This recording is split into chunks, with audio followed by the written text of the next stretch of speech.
Well, good afternoon, ladies and gentlemen, and welcome to our third quarter video presentation.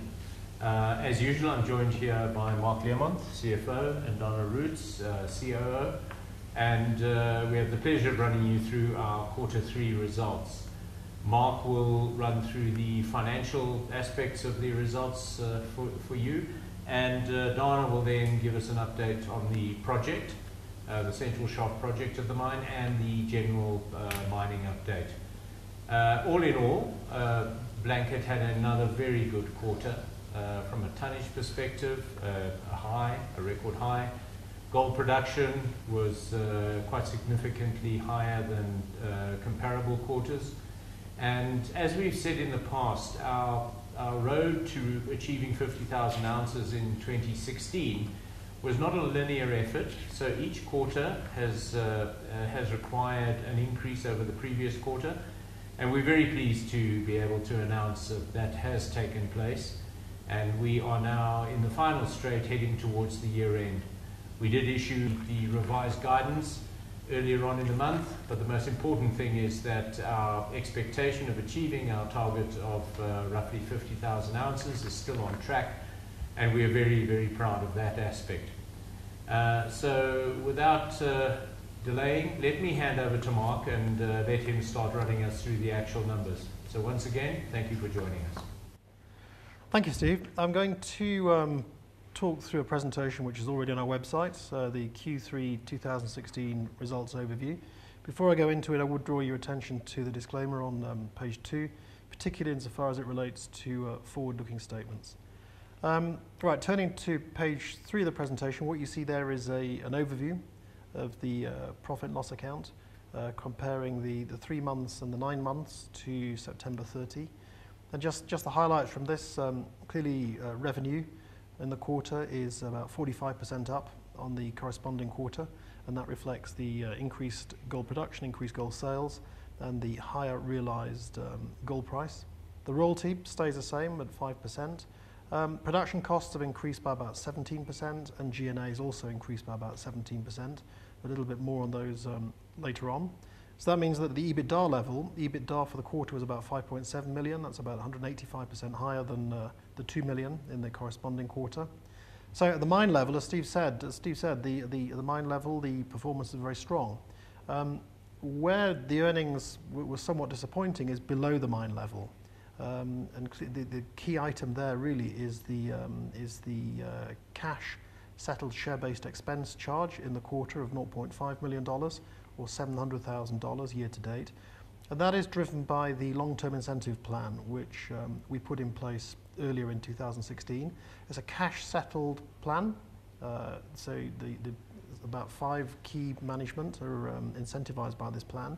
And the key criteria to the payout under the plan are achieving the sinking of the central shaft as planned, achieving our production targets, and achieving our cost targets. To the extent those are achieved, the plan will give rise to a cash payment in 2019, and that cash payment will be determined largely by the share price. So the size the size of the cash payment will be higher if the share price goes up. As our share price moved ahead very strongly in quarter 3. That meant that the accrual for that cash expenditure had to go up in the quarter, which gave rise to the very significant accounting charge in the quarter. So that gave rise to operating profit of 4.2 million compared to 2.6 million in the corresponding quarter. Finance charges were relatively low because we don't have an awful lot of debt. Tax looks quite high, so the tax charge for the quarter was 2.3 million. Out of a PBT of 4.1 million. But of that 2.3 million tax, 1 million was deferred tax, and that recognises the fact that we're continuing to spend and invest quite aggressively at the Blanket mine, and we get the treatment for tax purposes in Zimbabwe is that 100% of all of that expenditure is deductible for profits chargeable to income tax, whereas for accounting purposes that is capitalized. We get the depreciation of that extends over many years. So deferred tax kind of captures the difference in those treatments, and that's not a cash item. Income tax was about $1.1 million. of which the bulk, about 0.83 million, was paid in Zimbabwe and the balance in South Africa. And the remainder, about $200,000 or so, that is withholding tax, which we incur on moving money from Zimbabwe to South Africa in terms of the management fee, and also in the quarter from Zimbabwe up to the UK in terms of remittance of dividends. So that meant that the net profit was 1.8 million in the quarter compared to 1.5 million in the corresponding quarter. On an EPS basis, the earnings per share was 1.9 cents for the quarter compared to 2.6 in the corresponding quarter. Stripping on an adjusted basis, so that's primarily stripping out the effect of deferred tax and any exchange gains or losses. On an adjusted basis, the earnings per share for the quarter was 4.4 cents compared to 2.9 in the corresponding quarter of 2015. Turning to page 4, as Steve said, at the mine it was a record quarter in terms of tons milled underground and also in terms of gold production.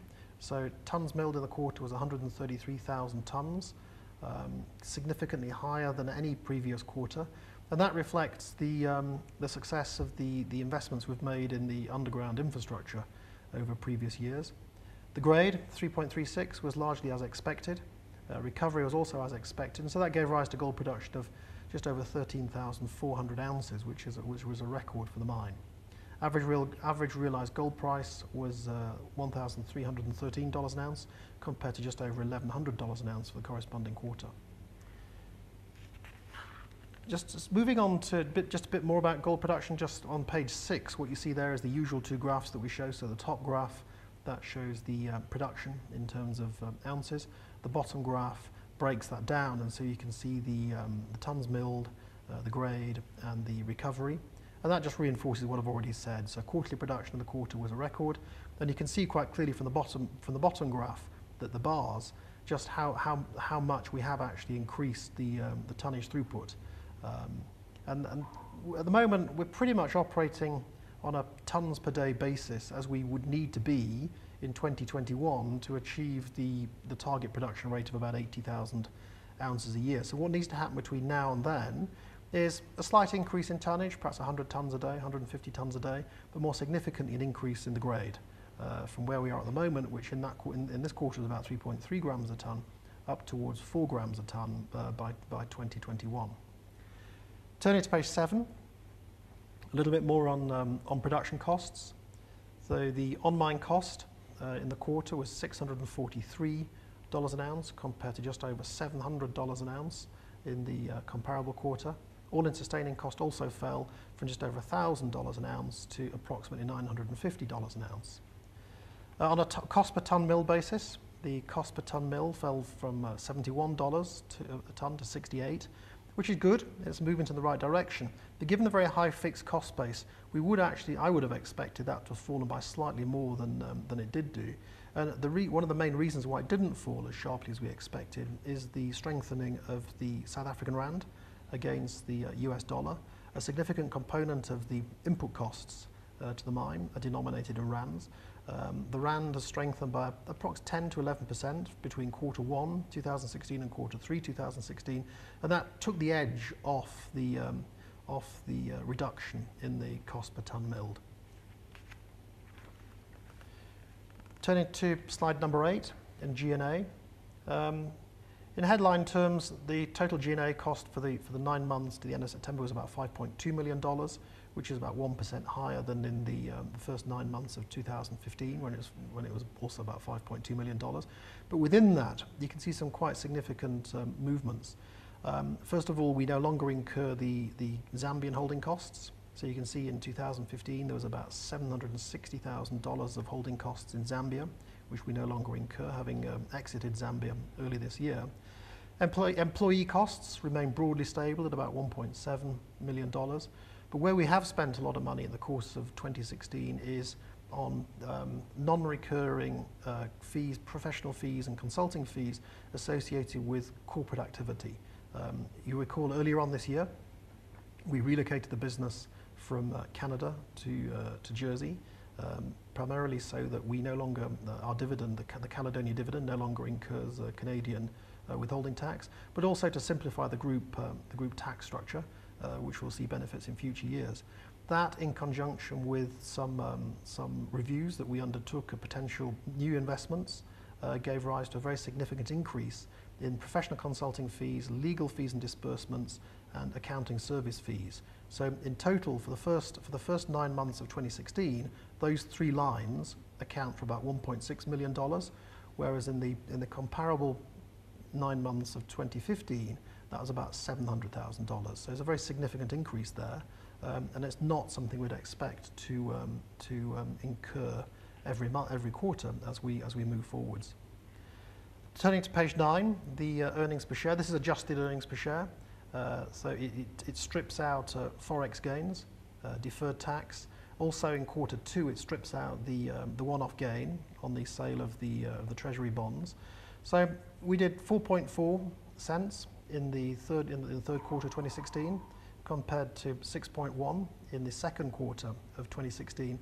And I would actually have expected in that third quarter to have achieved adjusted earnings per share of approximately 7 to 8 cents instead of the 4.4 that we announced. And the difference between what we announced, the 4.4, and what I would have expected is largely made up of the share-based expense of $500,000, administration expenses arising from the review of new investment opportunities of about $600,000 to $700,000, and the effect of the rand devaluation, which have that's on the South African cost base. That would, if had those things have gone the way we would have expected, would have seen a earnings per share in the quarter of about 7 to 8 cents a share. Turning to slide number 10, in cash flow. What's nice here is a very significant increase in the cash generated by operating activities. So we're now running at about $8 million in the quarter, compared to $1.6 million in the third quarter of 2015. And also you can see that even though the tax charge, which I've already discussed on the profit and loss account, was about $2.3 million, you can see the tax payment was approximately $900,000, and that reflects the fact that the tax charge is largely comprised of deferred tax.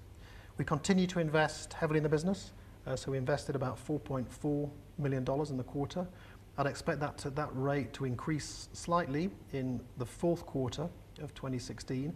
And then in 2017, I expect that the total expenditure in 2017 will be approximately the same as it was in 2016, which is about $18 million. But pleasing to see that the closing cash at the end of the quarter was about $12.4 million, and we're now beginning to see the cash increasing quarter on quarter. And that's actually brought out on slide 11, where you can see the quarter by quarter, the operating cash flow, which is the dark column, the investing cash flow, which is the light column. And you can now see that since for the last 2 quarters, June 2016 and September 2016, our operating cash flows are now exceeding our investing cash flows, and our cash balance is now starting to increase, which is pretty much what we expected. Turning to page 12 of the balance sheet remains strong. The only thing I would really refer to there is that the bank overdraft of $1.5 million in September 2016, we've now converted that to a $3 million term facility in Zimbabwe, and we also have a $2 million overdraft facility in Zimbabwe. And that just reflects the increased maturity of the Zimbabwean operations and the strength of their ability to maintain a very modest amount of debt. So that's an overview of the financials. I'll ask Steve and Dana to talk about operational issues. Thank you, Mark. As you can see, the results stand on their own. They're very good, and the mine continues to perform at a very, very high level. Obviously, none of that comes without excellence on the operational side, and Dana will now run us through the projects that are on the go, the expansion project, and he'll just give us an update as to how we're doing from an absolute mining operational point of view. Thanks, Dana. Thank you, Steve. Central Shaft is progressing well. As of today, the shaft is down 390 meters below surface, and the only problem we really have is the guys are in full sinking mode is the unstable electricity supply. We don't have any sort of load shedding, but the quality of the supply is a problem at this stage. And what we see is we see a spike in voltage, either up or down. And we lost one transformer due to this, and which cost us a delay of 2 weeks at Central Shaft. We are currently looking at installing a new sort of a voltage regulated transformer, and that should be completed by the end of December to take care of these spikes in voltages. Then if we move underground below 750, we have started 2 declines, which is done mechanized. We're using low profile LSDs to move the ore and the waste around. And the purpose of these 2 declines is to give us more flexibility as far as access to reef is concerned below 750. And this is while we're completing Central Shaft, and at this stage it's still due to be completed by sort of the middle of 2018. What we have done is both these declines are going down at an angle of 9 degrees, and 15 meters vertically below 750 we take the first cut, and then every 15 meters below that we've got an intermediate level. And as we complete these cuts, we then, as is the case at Central Shaft, we take out the 15 meters in between via longhole stoping.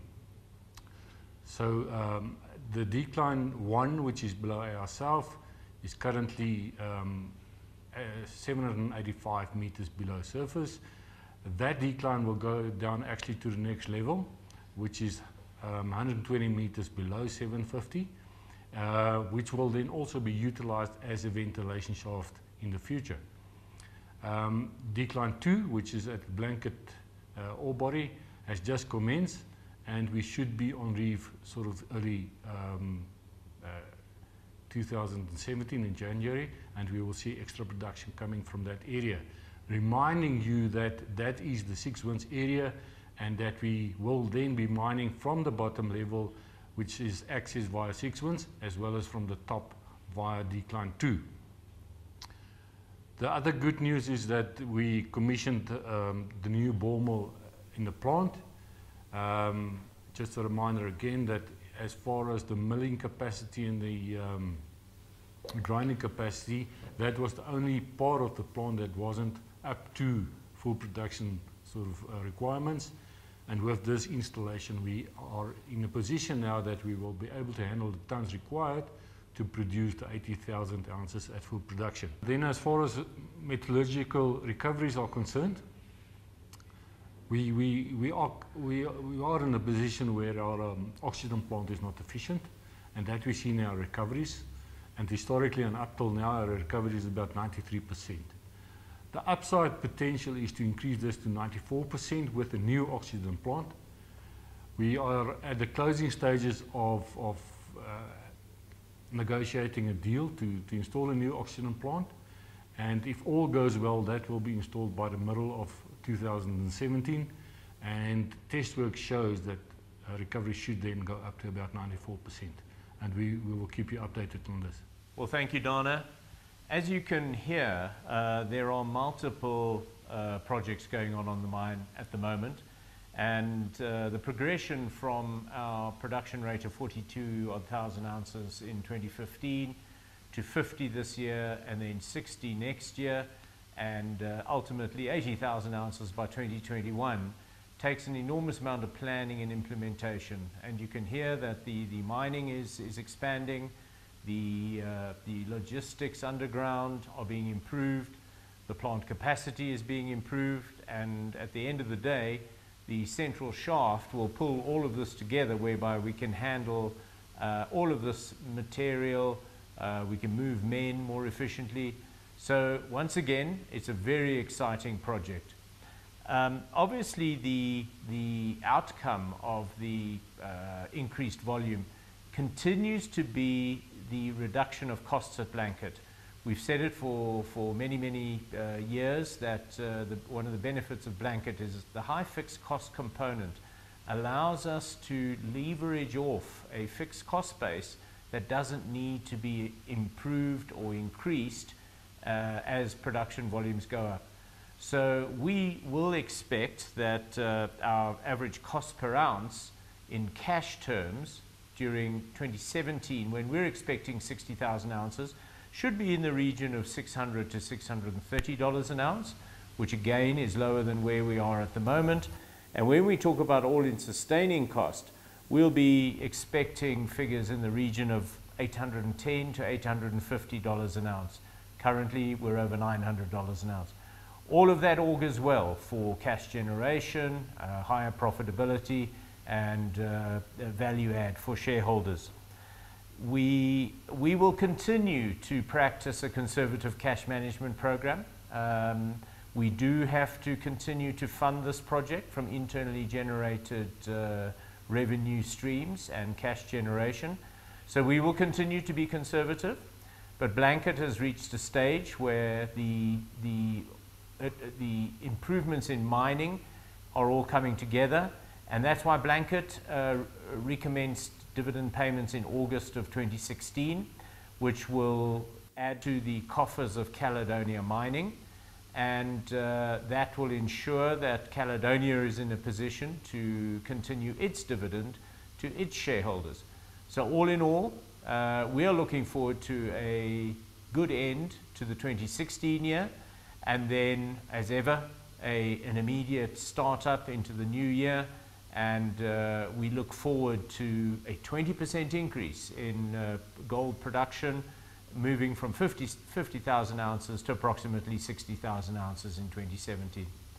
So, thank you once again for listening, and as Mark said, this presentation is available on our website, and we thank you once again for your interest. Thanks. Bye-bye now.